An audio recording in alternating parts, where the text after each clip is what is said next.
제가 하나님 말씀을 봉독하겠습니다. 8절부터 16절입니다.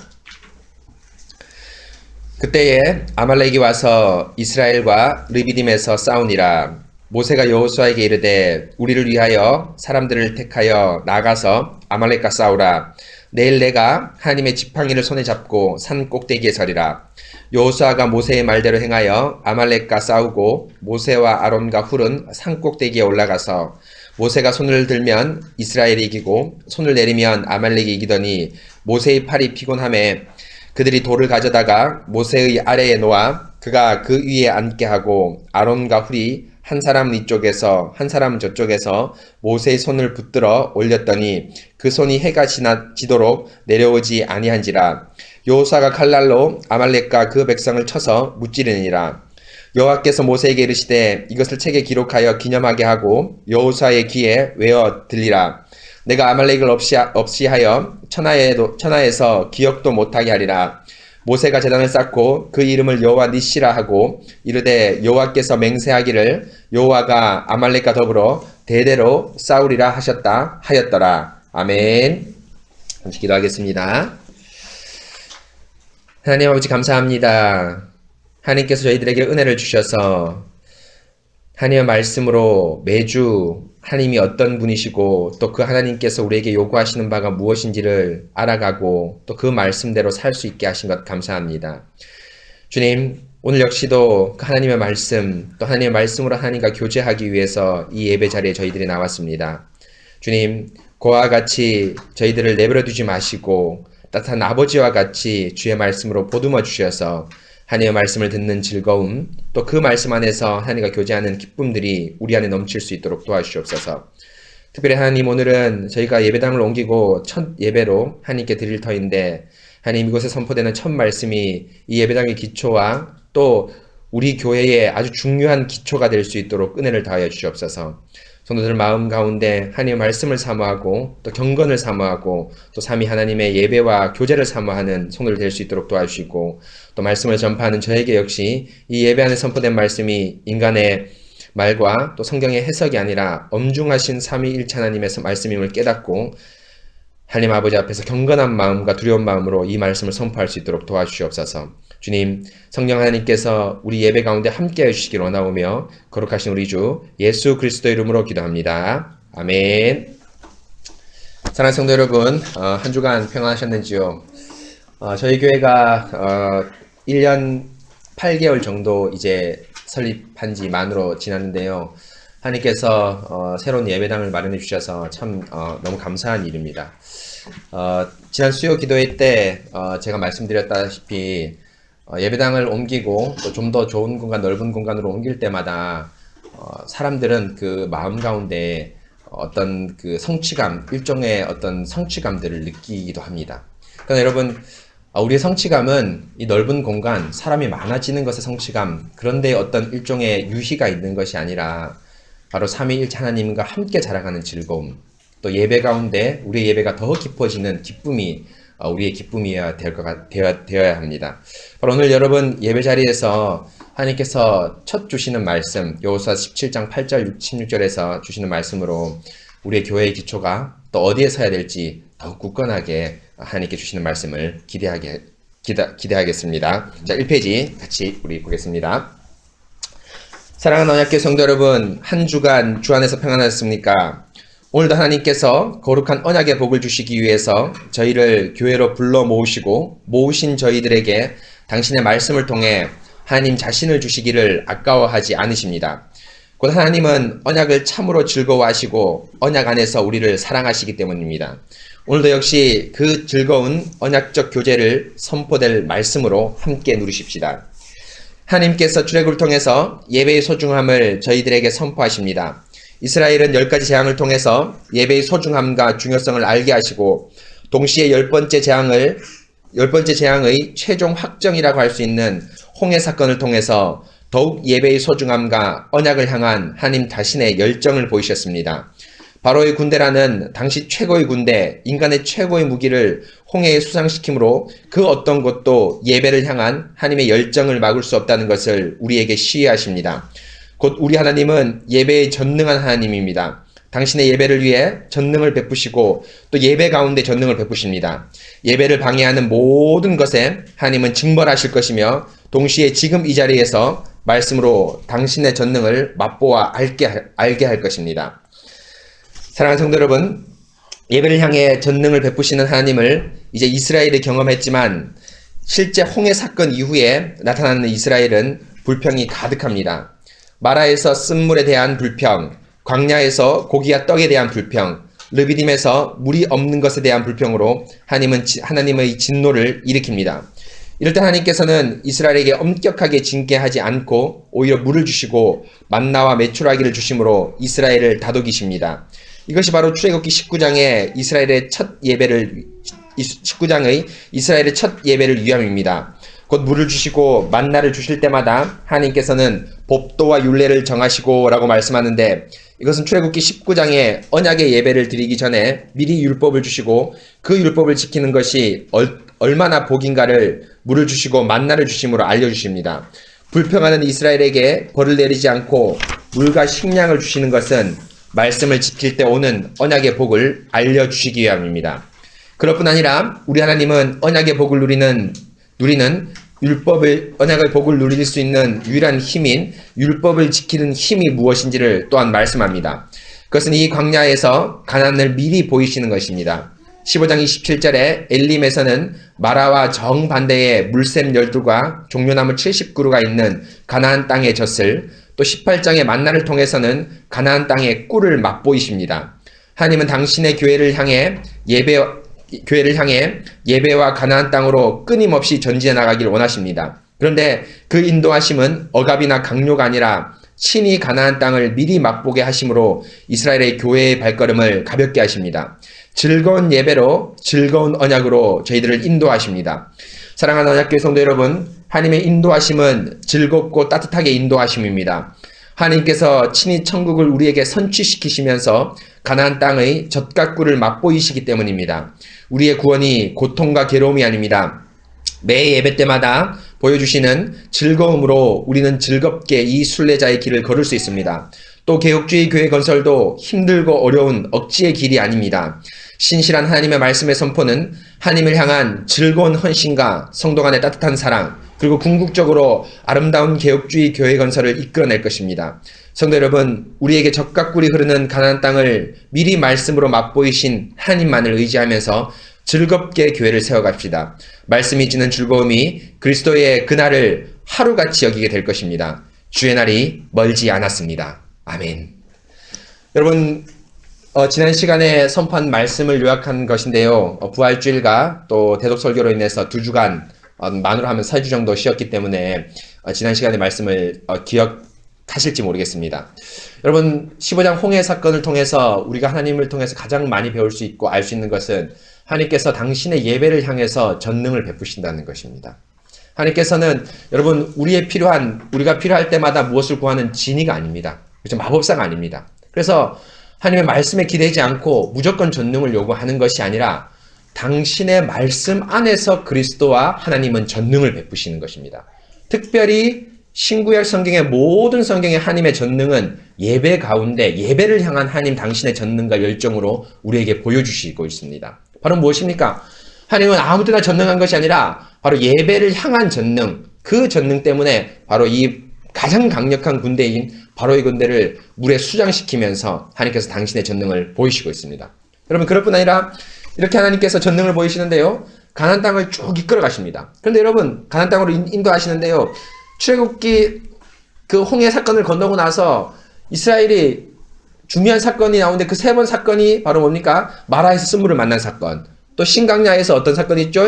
만나 음식이 없다고 불평한 사건, 그리고 르비딤에서 물이 없는 걸 얘기합니다. 한결같이 이스라엘이 뭐합니까? 불평합니다. 바로 예배의 전능, 하나님의 전능을 맛봤음에도 불구하고 한결같이 불평을 합니다. 왜일까요? 바로 하나님께서 이 불평에 대해서 뭘 합니까? 친히 책망하고 벌 내리지 않습니다. 민수기에 보면 르비딤에서 똑같은 장면이 나오는데요, 그때는 하나님께서 심판으로서 엄하게 징계하십니다. 그런데 하나님께서 아직 19장의 예배를 드리지 않았기 때문에 이 예배를 향해, 출애굽기 19장의 이스라엘의 첫 예배를 향해서 하나님께서 언약의 즐거움이 무엇인가를 친히 맛보이시는 것이죠. 그렇죠? 그래서 엘림에서 물을 보여주시고 광야에서 만나와 메추라기로 고기를 먹여주시고 또 없는 물을 반석에서 내시면서 하나님 말씀을 순종할 때 오는 즐거움을 보여주심으로 해서 예배의 즐거움이 무엇인가를 이스라엘에게 확증하시고 19장의 출애굽기의 예배까지 인도하십니다. 그렇죠?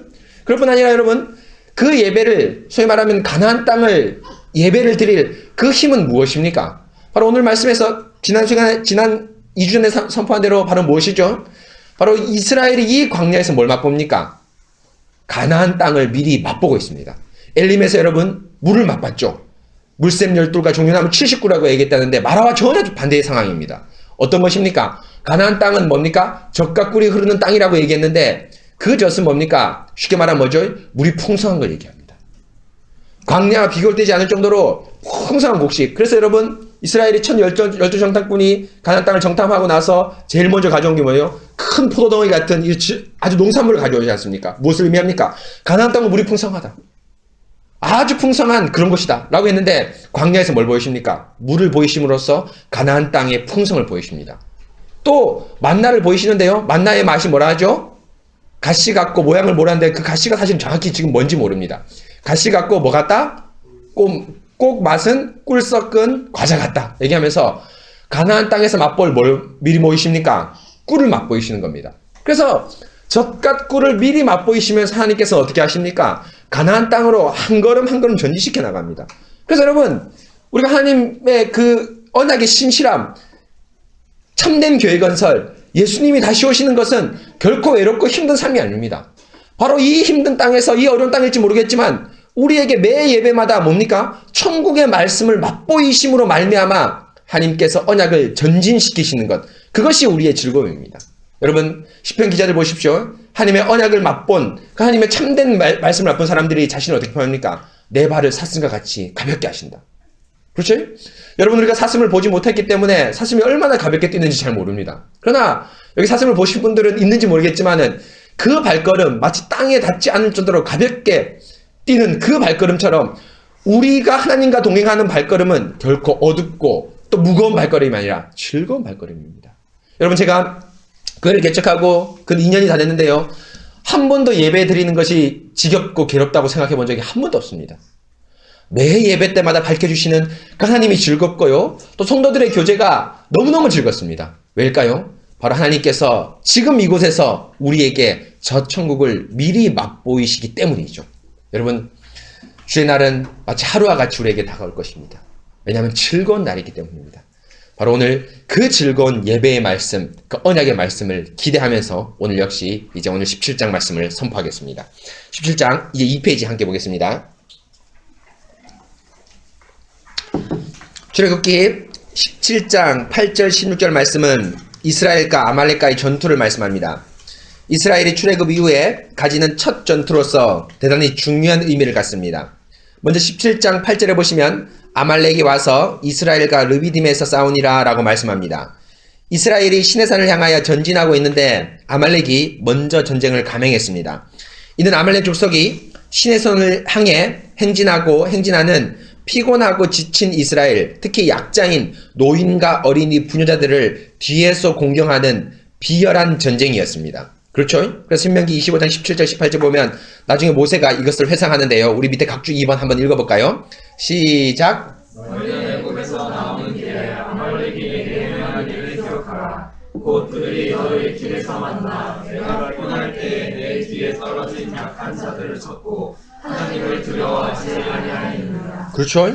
아말렉 족속이 뒤에서 약한 자들을 치는 아주 비열한 전쟁을 했습니다. 전쟁을 해도 소위 말하는 선전포고라든지 먼저 평화를 선언하고 그 평화를 받아들이지 않을 시에 전쟁을 감행하는 것이 원칙입니다. 하지만 아말렉 족속은 그런 정당한 전쟁을 하지 않고 비열한 전쟁을 시도합니다. 이에 모세는 9절에서 전쟁을 명령하고 자신도 역시 산 위에 올라가서 전쟁을 동참하겠다고 말씀합니다. 그런데 성도 여러분, 이스라엘 첫 전쟁인 아말렉 전투를 단지 이스라엘을 대적하는 무리와 싸우는 것을 넘어서서 하나님은 보다 깊은 의미에서 이 전쟁을 허락하고 이스라엘을 승리케 합니다. 무슨 말입니까? 단순하게 적이 쳐들어왔다, 적이 나를 침범했으니까 내가 대응을 해야 되겠다, 이스라엘의 힘을 보여주겠다, 이런 것이 아닙니다. 분명한 이 전쟁을 하나님께서 하는 행보마다 하나님의 의미가 있죠. 이 전쟁의 의미가 있습니다. 계속 보겠습니다. 곧 하나님께서 이 전쟁을 허락하시는 분명한 의도가 있습니다. 전쟁 없이 곧바로 출애굽해서 시내산으로 갈 수 있는데 이 전쟁을 아말렉을 통해서 의도하신 이유가 있습니다. 17장 8절에 보시면 그 전쟁의 배경을 알 수 있는 아주 중요한 단어가 나오는데요. 바로 뭡니까? 그때에 라는 단어입니다. 그렇죠? 17장 8절에 보면 그때에 아말렉이 와서 이스라엘과 르비딤에서 싸운다라고 하면서 특정한 배경을 8절에서 그때에 함축하고 있습니다. 여러분 그렇죠? 나오는데요. 바로 그때입니다. 그때라는 배경에서 하나님께서는 전쟁을 허락하십니다. 그러면 성도 여러분, 그때라는 배경이 무엇입니까? 17장 7절에 그 배경이 나오는데요. 다 같이 한번 읽어볼까요? 시작! 그가 곧 이름을 마사 또는 무리바라 불렀으니 이는 이스라엘 자손이 다투었으며 또는 그들이 여호와를 시험하여 이르기를 여호와께서 우리 중에 계신가 안 계신가 하였음이더라. 17장 1절 2절에 말씀한 대로 이스라엘이 광야 노중에서 르비딤에서 물이 없어서 불평을 합니다. 그러자 하나님께서 반석에서 물을 내시고 그곳 르비딤의 이름을 마사 무리바라고 계명을 합니다. 이는 7절에 말씀한 대로 지명의 계명을 이름으로 말미암아 이스라엘에게 지명을 계명함으로 말미암아 이스라엘에게 그곳에서 하나님을 향해 불평한 것을 이스라엘에게 기억하게 하기 위함입니다. 곧 마사라는 것은 시험이란 뜻이고 무리바라는 것은 다툼의 장소란 뜻인데 17장 7절에 나온 대로 하나님의 인도하심을 의심하고 거기에서 하나님과 다툼을 한 장소라는 것을 명확하게 지명으로 마음속에 새겨주셨습니다. 그런데 이런 이스라엘의 하나님을 향한 불평은 마사와 무리바뿐 아니라 앞에 두 사건에서도 동일합니다. 마라의 쓴물 사건에서도 신광야의 만나 사건에서도 동일하게 이스라엘은 하나님을 시험하고 하나님과 다투었습니다. 그래서 만나 사건 16장 8절에 보면 모세가 먹을 것이 없어 불평하는 이스라엘을 향해 너희의 원망은 우리를 향하여 함이 아니요 여호와를 향하여 함이로다 라고 말하므로 동일하게 하나님에 대한 원망을 지적합니다. 이렇게 앞에 세 사건은 모두 하나님의 인도하심을 의심하고 하나님을 원망하는 사건입니다. 여호와와 다투고 여호와가 계신가 계시지 않은가를 의심할 때 바로 그때 곧 이때에 하나님은 전쟁을 허락하십니다. 아말렉과의 전쟁은 단순히 이스라엘을 공격해 하는 악한 무리를 쳐부시는 것이 아니라 교회 안에 편만하게 퍼져 있는 하나님에 대한 의심과 다툼에 대해서 하나님께서 대답하십니다. 여러분 그렇죠? 지금 단순하게 저기토로 들어온 우리 쉽게 말하면 이런 전쟁이 아닙니다. 바로 뭡니까? 이때에 하나님께서 아말렉을 통해서 전쟁하시기를 허락하셨는데 그 이때가 어디입니까? 바로 17장 7절에 보면 뭡니까? 하나님과 다툼을 한 그때입니다.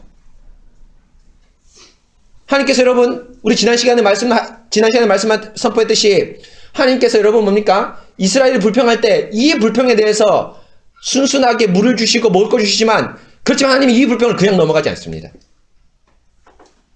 자신을 향해 거칠게 도전해오는 심지어 자신의 교회라도 하나님 어떻게 하십니까? 그들을 향해서 엄히 깨닫게 해주시고 만약에 깨달지 않을 때는 어떻게 할까요? 징계하시겠죠. 바로 오늘은 이스라엘 향해서 이렇게 자신을 향해 거칠게 도전하는 사실은 뭡니까? 아말렉의 목표가 아니라 누굽니까? 당신의 교회를 향한 가르침이 있는 말씀입니다. 과연 하나님께서 이렇게 거칠게 불평하는 이스라엘에게 어떤 가르침을 주시는지 계속 보겠습니다. 4페이지입니다. 먼저 모세는 아말렉의 공격에 대해서 9절에서 여호수아에게 사람을 택하여 전쟁에 나가서 싸우라고 명령을 합니다. 그리고 자신은 지팡이를 손에 잡고 그 꼭대기에 서서 특이한 방법이긴 하지만 전쟁에 참여하겠다고 말씀합니다.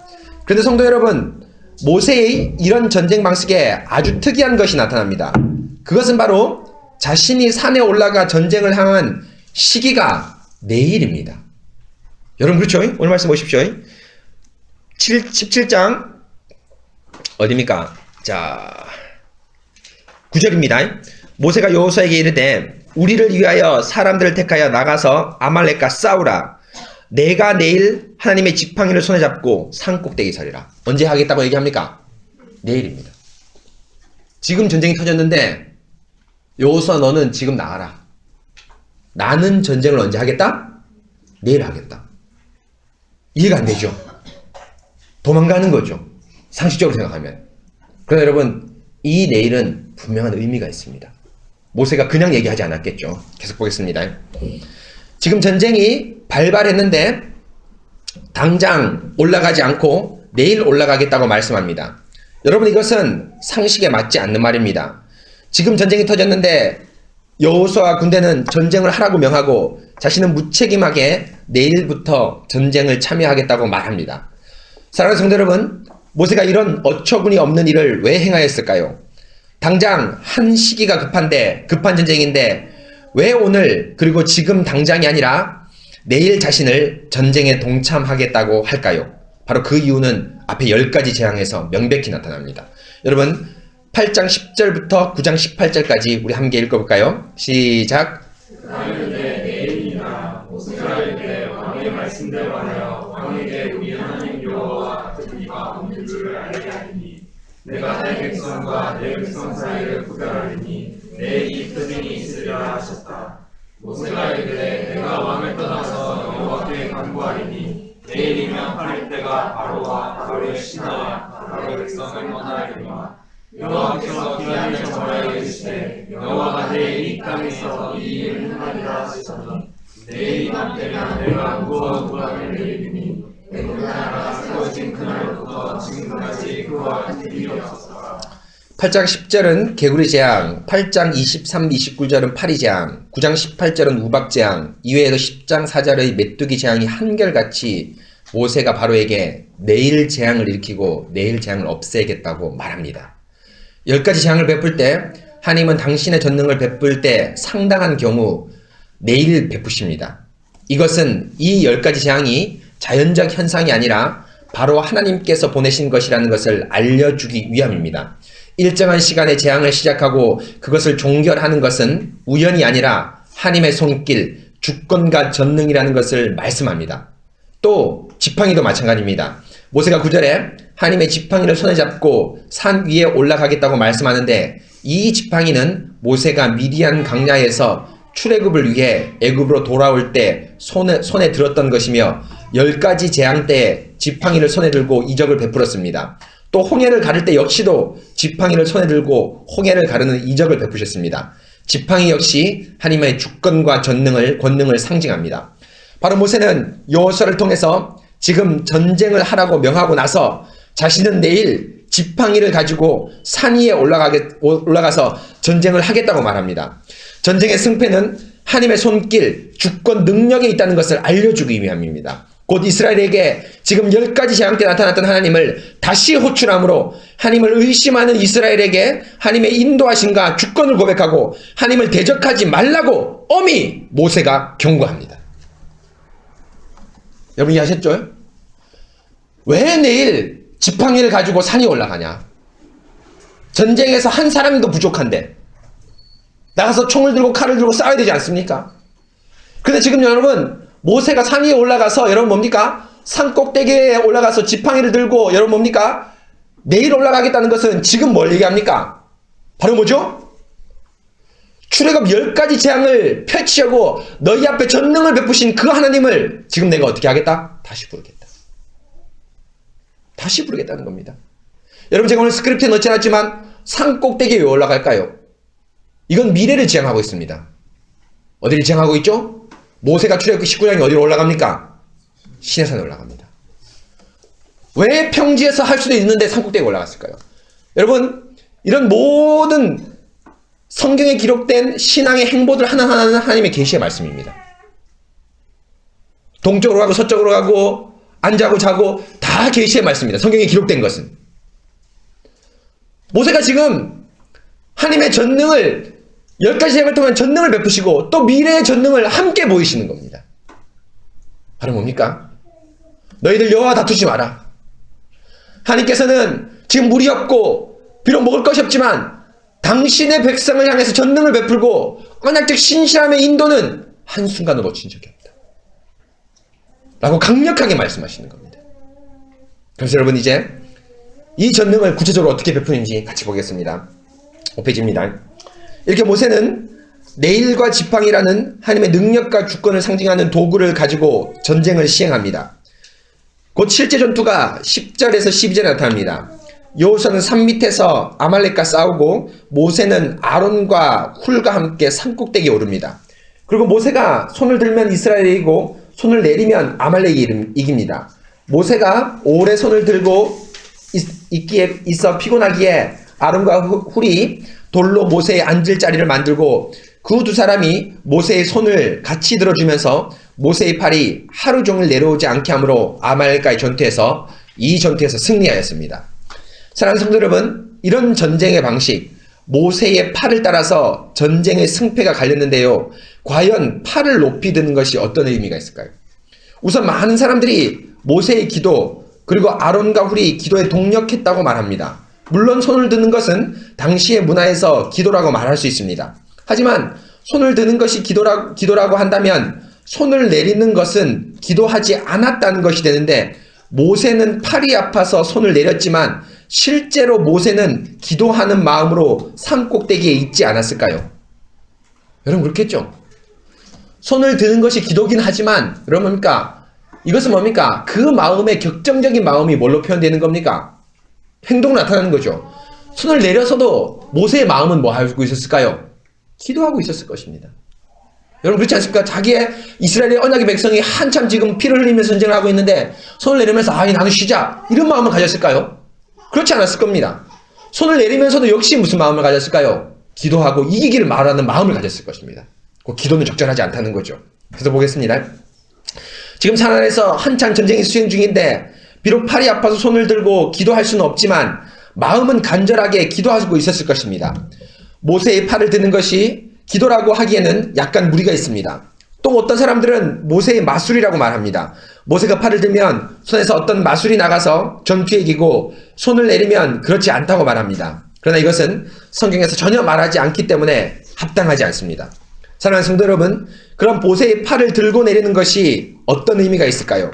성도 여러분, 모세의 팔을 들어 올리는 것에서 한 가지 확실하게 말할 수 있는 것이 있습니다. 그것은 바로 모세에게 전쟁의 승리의 전권이 위임되었다는 겁니다. 모세의 팔이 올라감으로 전쟁이 이기고 팔을 내림으로 전쟁을 패배하는 것입니다. 모세의 막강한 권세이고 이 권세는 아론과 훌이라는 이스라엘의 지도자도 갖지 못합니다. 아론은 모세의 입으로 모든 하나님의 말씀이 아론의 입을 통해서 나갔습니다. 그래서 금송아지 사건 때 모세가 시내산에 올라갔을 때 그 시내산 밑에 남아있는 그 이스라엘에 대한 전권을 아론이 가졌습니다. 여러분 훌 역시도 아주 이스라엘의 뛰어난 지도자인데요.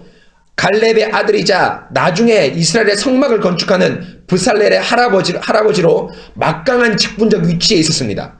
이렇게 아론과 훌이 모두 막강한 지도였지만 결코 모세를 대신할 수 없었습니다. 아론과 훌의 손이 아니라 바로 모세의 손만이 전쟁의 승패를 좌우했기 때문입니다. 성도 여러분, 그렇다면 대체할 수 없는 모세의 직분과 권능 무엇을 의미합니까? 그것은 이스라엘 백성이 직분자 모세를 대적한 것에 대한 응답입니다. 위에서 말씀한 대로 이때라는 것은 이스라엘이 하나님에 대해서 원망하고 불평할 때라고 말씀드렸습니다. 그런데 여러분, 하나님께 불평한 이때는 하나님뿐 아니라 모세에게도 원망하고 불평하고 모세와 다투었습니다. 우리 세 구절 함께 읽어볼까요? 시작. 백성이 모세에게 원망하여 이르되 우리가 무엇을 마실까 하매 이스라엘 자손은 오늘 중이 그 광야에서 모세와 아론을 원망하여 거기서 백성이 목이 말라 물을 찾음에 그들이 모세에게 대하여 원망하여 이르되 15장 24절에서 마라에서 쓴물에 대한 원망, 16장 2절은 신강야에서 먹을 것에 대한 원망, 17장 3절은 르비딤에서 물 없음에 대한 원망입니다. 그런데 이 세 원망의 한결같은 공통점은 무엇입니까? 바로 직분자 모세에 대한 원망입니다.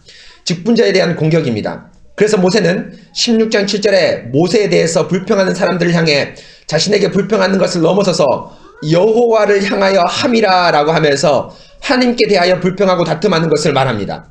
곧 직분자에 대한 공격은 한 인간에 대한 공격을 넘어서 하나님을 공격하는 엄중한 죄입니다. 그렇습니다. 하나님은 지금 아말렉과의 전쟁을 허락하신 이유는 모세를 보호하기 위해서입니다. 직분자를 보호하기 위해서입니다. 성도 여러분, 모세는 누구입니까? 단지 인간 모세가 아니라 하나님이 세운 직분자입니다. 곧 하나님은 모세를 통해서만 말씀을 전하고 모세를 통해서만 이스라엘을 가나안 땅으로 인도하십니다. 그래서 사도행전 7장 38절에 시내산에서 말하던 그 천사와 우리들과 함께 광야에 있었고 또 살아있는 말씀을 받아 우리에게 전해주던 자가 이 사람이라고 말합니다. 바로 모세는 이스라엘 안에는 광야 교회에서 하나님의 말씀을 선포하는 유일한 직분자였습니다. 바로 모세를 원망하고 모세와 다툰다는 것은 하나님을 원망하고 다투는 것과 동일합니다. 이런 중대한 사항을 하나님은 아셨기 때문에 모세의 전권을 아말렉 전투를 통해서 이스라엘에게 눈으로 확인시켜 주셨습니다. 곧 모세의 직분을 보호하는 것이 하나님을 보호하는 것과 동일하기 때문에 하나님은 자신이 직접 나타나셔서 아말렉을 쳐 부술 수도 있지만 하나님은 이전에 모세에게 쓰였던 방식과 동일하게 내일 그리고 지팡이를 이용해서 전투하시고 무엇보다도 모세의 손에 전권을 위임하심으로 전쟁을 승리하게 하십니다. 전생의 승리의 전권을 모세에게 위임하셔서 모세의 권위를 높이고 직분자의 권위를 세우십니다. 그리고 실제로 18장 5절, 15절, 16절에 보시면 이 아말렉 사건이 있은 후에 이스라엘 사람이 하나님께 물으려고 모세에게 온다고 말합니다. 그리고 그들에게 모세는 하나님의 말씀을 선포합니다. 실추되었던 직분자의 권위가 아말렉 전투를 통해서 회복되었음을 알 수 있습니다. 여러분, 18장 말씀도 여러분 상당히 해석하기 어려운 말씀입니다. 왜냐하면 모세가 18장의 배경이 뭡니까? 이드로가 와서 모세가 하루 종일 재판하는 것에 대해서 뭘 합니까? 뭐라는 거죠? 조언을 하는 거죠. 그렇죠. 근데 그 조언의 핵심 가운데 한 가지가, 모세가 고백하는 것 가운데 핵심 가운데 한 가지가, 각주 밑에 볼까요? 출애굽기 18장 15절, 16절 한번 읽어볼까요? 각주 5번입니다. 시작. 모세가 그의 장인에게 대답하되 백성이 하나님께 물으려고 내게로 옵니다. 그들이 있으면 내게로 오나니 내가 그 양쪽을 재판하여 하나님의 율례와 법도를 알게 하나이다. 여러분 무슨 말입니까? 하루 종일 모세가 뭘 했습니까? 하나님의 말씀을 가르쳐서 어떻게 하는 거죠? 피곤합니다. 아말렉 전투 이후에 있었던 급격한 변화입니다. 아말렉 전투 이전에는 어떻게 했습니까? 모세에게 물론 말씀을 받았겠죠. 그러나 주된 내용이 뭡니까? 모세를 향한 뭐죠? 불평과 원망입니다. 그러나 아말렉 전투 이후에 모세에게 일어난 급격한 변화는 율법을 가르치기 위해서 가르치는 것 때문에 하루 종일 어떻게 했습니까? 피곤했습니다. 바로 뭡니까? 바로 모세의 손. 여러분, 이 주술이 아닙니다. 마술이 아닙니다. 성경의 문맥을 보면 여러분 뭡니까? 여러분들도 그런 경험 하셨는지 모르겠지만 제가 어렸을 때 이 출애굽기 17장 아말렉 전투 때문에 어떤 목사님 나가서 기도하고 장로님 두 분 나오십시오 이래서 장로님 두 분이 옆에서 목사님 손을 들어서 기도하는 퍼포먼스를 제가 직접 눈으로 봤습니다. 어떤 모교회에서. 여러분, 그 의도는 좋다고 생각합니다. 직분자의 기도 아주 중요하죠. 그래서 사도행전에 보면 뭡니까? 사도 뭡니까? 베드로가 뭐랍니까? 내가 기도와 말씀 전하는 걸 전무하리니. 기도하는 거 아주 중요합니다. 그래서 여러분, 제가 여러분들에게 여러분이 저를 청빙할 때 제일 청빙의 첫 번째 부탁이 뭡니까? 여러분, 하나님, 목사님, 교회를 위해서 뭐 해주십시오? 기도해 주십시오. 사실은 말씀 선포보다 교회를 위해서 기도하는 것이 직분자의 가장 첫 번째 임무라고 할 수 있습니다. 그런데 여러분, 좋은 의도긴 하지만 성경은 그렇게 얘기하지 않았습니다. 모세의 기도가 아니라 모세에게 실추되었던 하나님의 말씀, 모세의 직분자의 권위를 지금 살리시는 것입니다. 여러분, 무엇입니까? 바로 이것입니다. 여러분, 계속해서 보겠습니다. 8페이지입니다. 사랑하는 성도 여러분, 그렇습니다. 직분자는 하나님이 주신 선물입니다. 에베소서 4장 8절 16절에서 그리스도께서 하늘로 올라가실 때 교회에게 목사와 교사를 선물로 주셨습니다. 그리고 선물인 목사를 통해서 우리는 하나님의 말씀을 맛보며 동시에 하나님의 바른 가르침을 받습니다. 비록 선물인 목사가 귀에 듣기 좋은 가르침이 아니라 듣기 거북한 가르침을 하더라도 그것은 하나님이 여러분에게 주신 선물, 여러분들을 바른 길로 인도하는 가장 좋은 선물임을 기억하십시오. 사랑하는 성도 여러분, 교회에서 하나님을 섬기고 사랑하는 것은 다른 것이 아니라 바로 강단의 말씀과 장로의 신방, 그리고 집사의 집사의 자비의 봉사를 존중하고 마음 깊이 새기는 것입니다. 바로 이 세 직분을 통해서 하나님께서는 참되게 자신을 드러내시기 때문입니다. 직분의 신실한 봉사와 그것에 대한 마땅한 존경과 순종은 바른 개혁주의 교회로 서가는 유일한 길이며 이스라엘이 가나안 땅에 입성하는 유일한 비결입니다. 저희 언약교회가 직분의 봉사가 더 선명해지고 신실해지며 동시에 장로와 집사가 바르게 청빙되어 세워지고 또 온 교회가 직분자를 존중하는 교회로 함께 서가기를 기도합시다. 아멘. 여러분 그렇죠?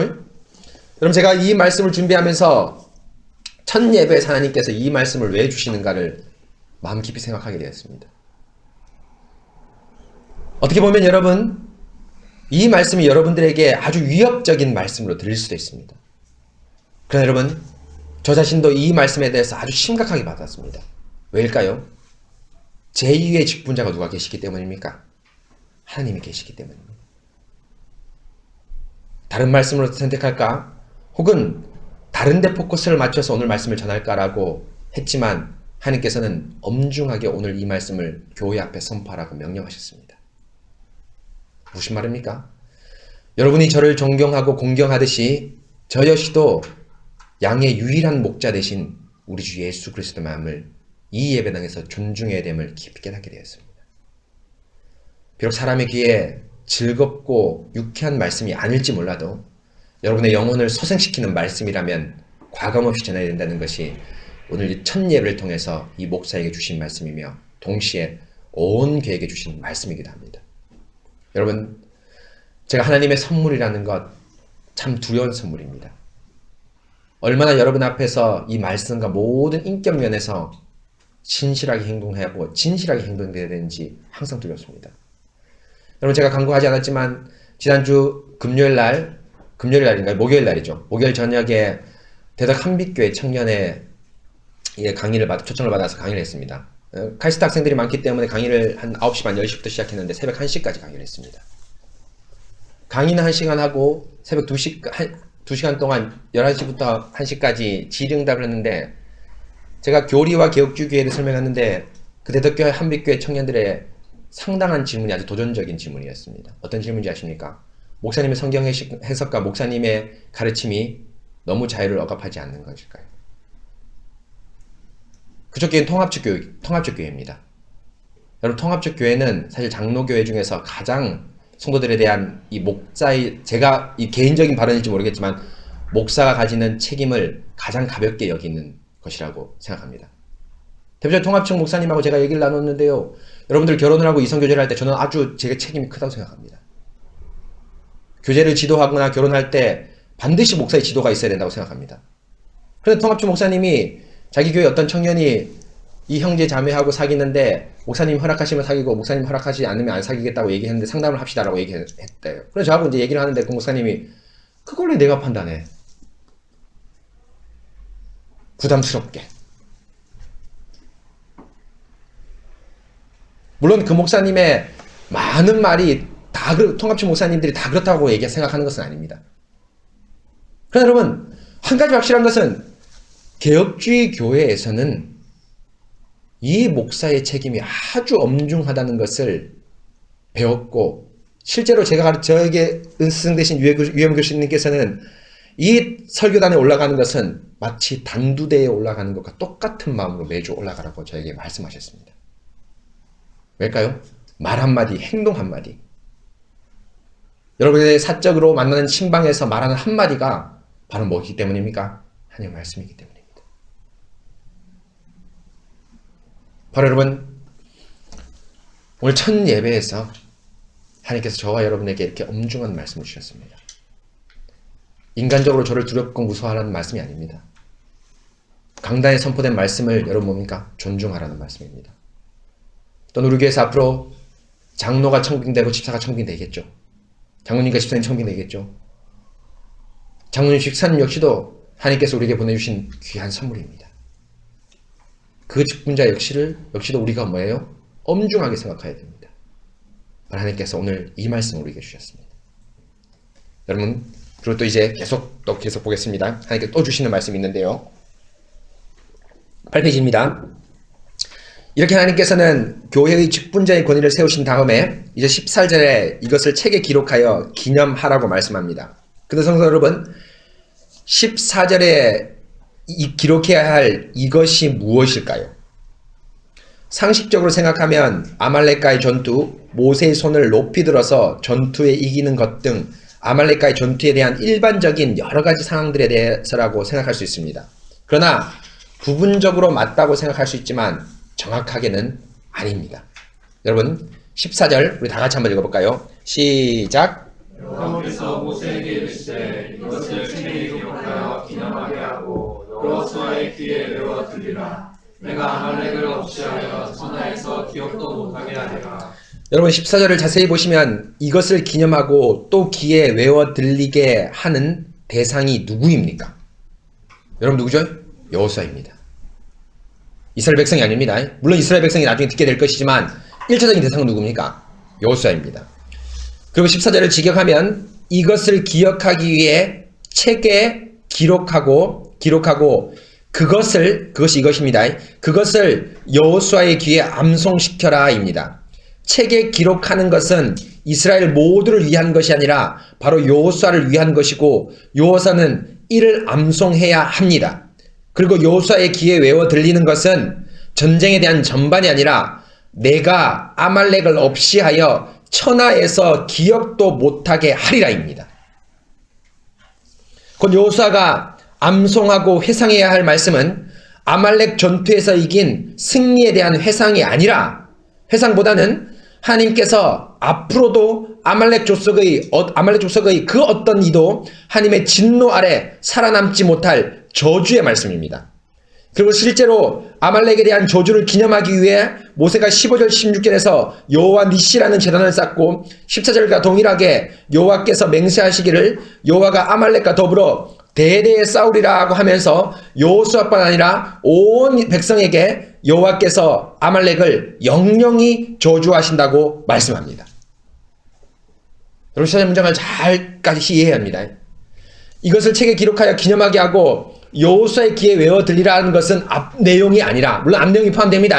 앞 내용이 아니라 그 다음 내가 아말렉을 없이하여 천하의 기억도 못하게 하리라는 하나님이 직접 말씀하시는 겁니다. 그렇죠?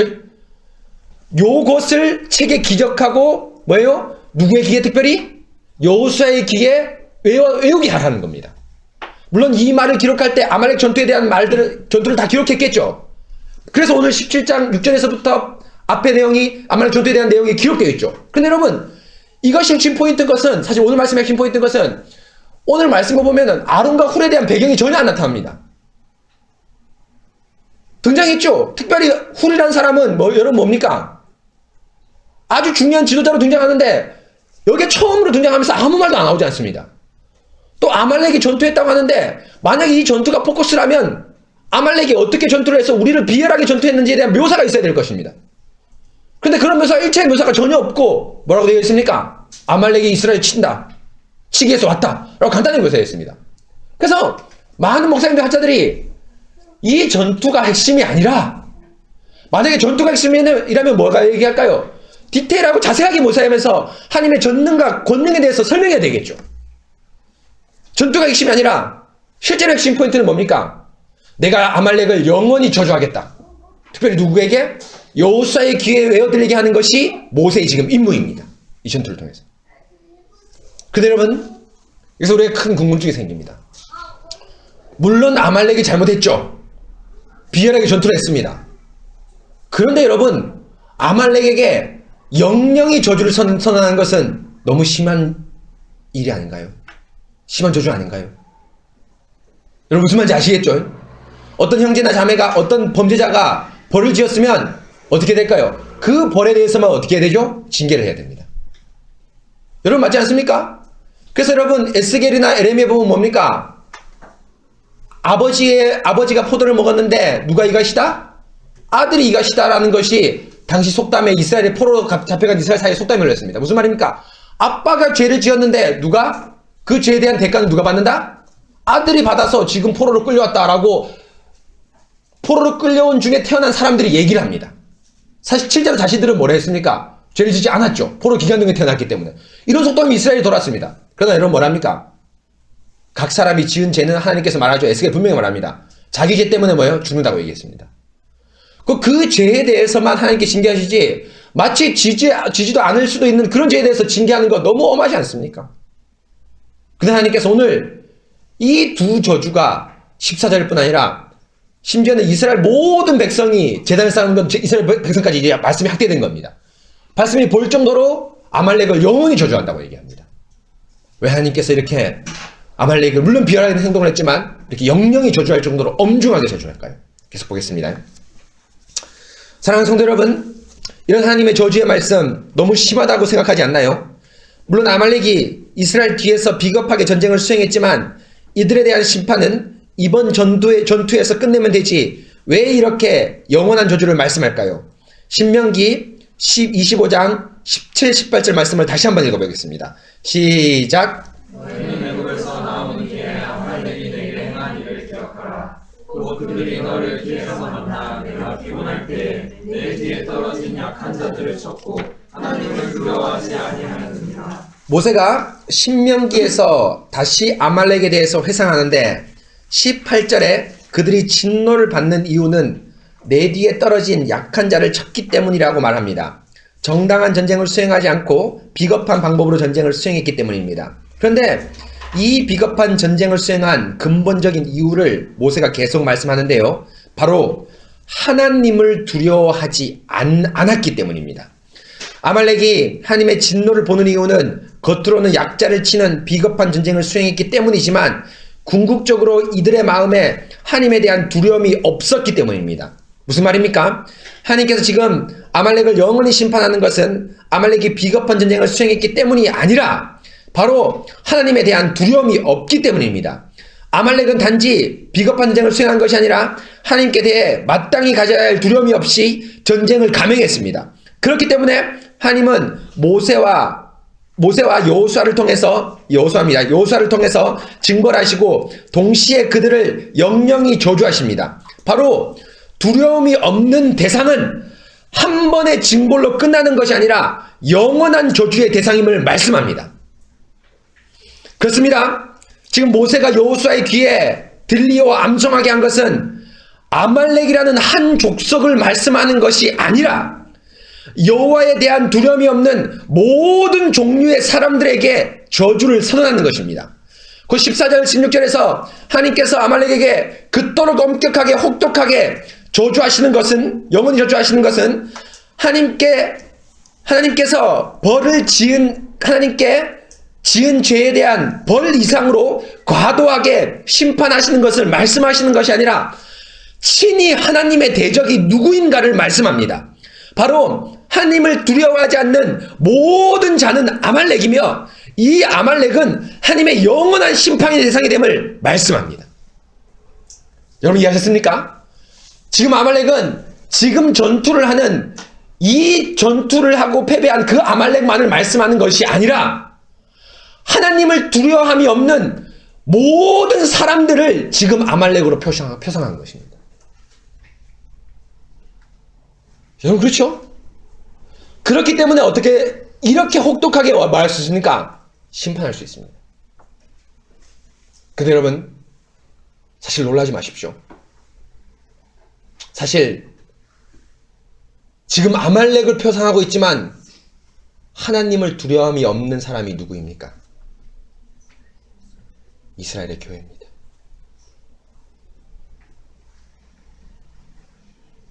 사실은 아말렉은 두려움이 없는 이스라엘을 위한 하나의 뭡니까? 소모품에 불과합니다. 지금 여호수아의 귀에 왜 영령이 외워야 될까요? 바로 그 다음 가나안 땅을 정복하는 직분자가 누굽니까? 여호수아입니다. 여호수아가 가장 두려워해야 될 것, 경계해야 될 것은 무엇일까요? 하나님을 두려워함이 없는 가나안 땅, 족속들. 또 동시에 하나님을 두려워함이 없는 누굴까요? 이스라엘 백성입니다. 바로 모세와 같은 똑같은 직분에 위치해 서서 외적 내적 두려움이 없는 그 교만한 백성을 상대할 대상이 누굽니까? 여호수아입니다. 바로 아말렉을 이렇게 엄중하게 영영히 징봉하시는 것은 바로 어떤 이유입니까? 당신의 교회를 향한 엄중한 경고입니다. 계속 보겠습니다. 그런데 성도 여러분, 오늘 말씀에서 하나님을 두려워하지 않는 영원한 진노의 대상이 아말렉 외에 또 다른 하나가 있습니다. 누구입니까? 바로 이스라엘입니다. 17장 8절에 이때가 언제라고 했습니까? 바로 17장 7절에 하나님과 다툼이 있을 때입니다. 곧 이스라엘과 하나님과 다툼이 있을 때입니다. 그런데 그 다툼은 무엇을 의미합니까? 그렇습니다. 바로 이스라엘의 하나님께 대해 두려움이 없음을 의미합니다. 하나님에 대한 두려움이 없기 때문에 이스라엘은 하나님과 다투고 대적할 수 있었습니다. 지금 하나님께서 아말렉을 영원히 저주하시는데요, 이 저주는 단지 눈에 보이는 아말렉을 의미할 뿐 아니라 하나님에 대해 두려움이 없는 아말렉의 심령을 갖는 모든 사람에게 해당하는 말씀입니다.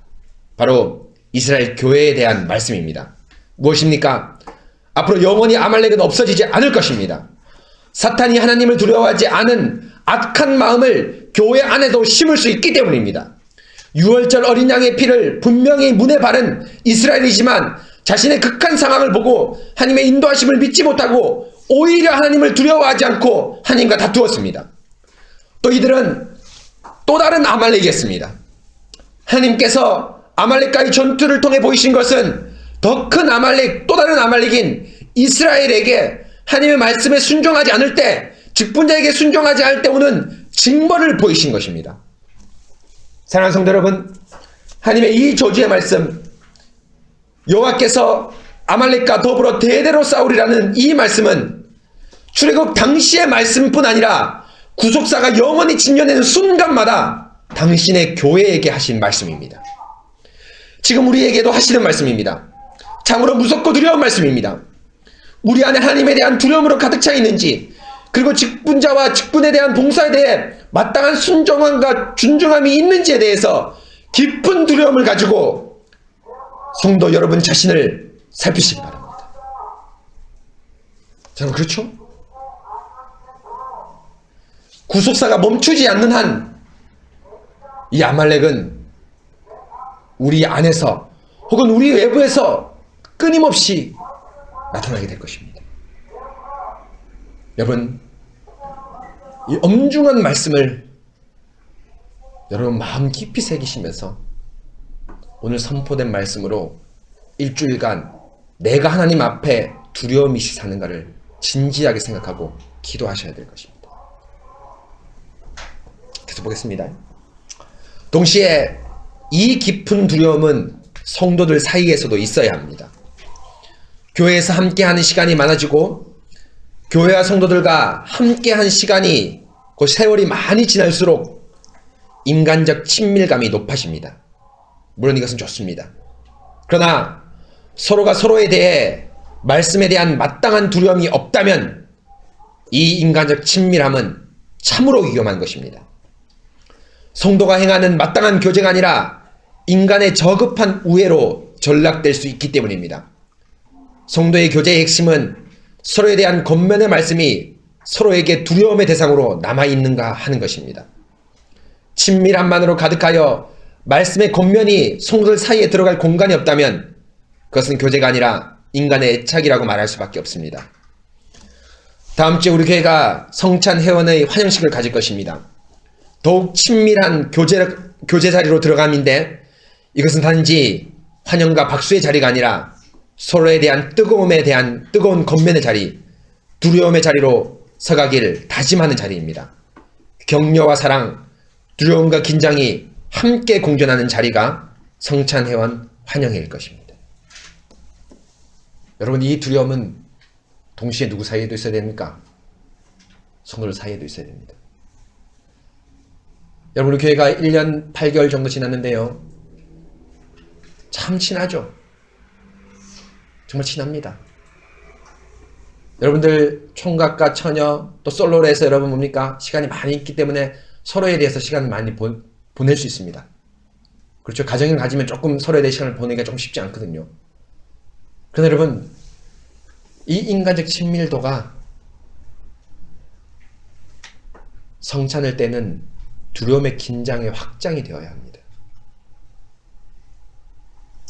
만약에 그것이 없다면 우리의 친밀도는 인간의 저급한 우애,